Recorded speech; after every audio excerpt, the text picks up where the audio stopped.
এই সমস্ত মাথার সেলুন কাটিং চুল যেগুলো উঁচা, সামনে বড় বড় চুল, এদিকে চুল নাই এদিকে চুল নাই, সব দাজ্জালের চুল। বিশ্বাস করো, একেবারে পরিষ্কার হাদিস,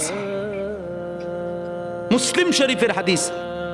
আল্লাহর নবী বলছে দাজ্জাল হবে শাবুন কাতাতুন, দাজ্জাল হবে যুবক, আর দাজ্জালের চুল হবে এলোমেলো। এই জন্য দুশ্মন এটাকে জনপ্রিয় করে দিছে।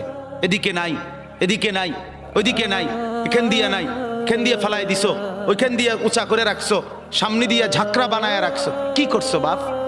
কোনোদিন জিজ্ঞাসা করলা না এটা কার থেকে নিলা? কি এটা, এটা কি মডেল নিলা? সেলুন থেকে বুঝি মানুষে মডেল নেয়, নাফিদ বুঝি ডিজাইনার হয়। হ্যাঁ, এটা বুঝি এটা রুচি হইলো। হ্যাঁ,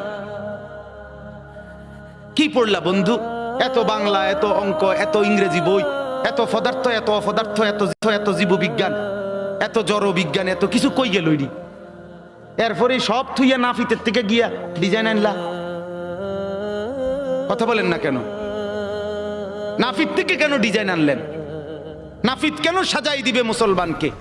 মুসলমানকে সাজাবে তো রাসূলুল্লাহ সাল্লাল্লাহু আলাইহি ওয়াসাল্লাম।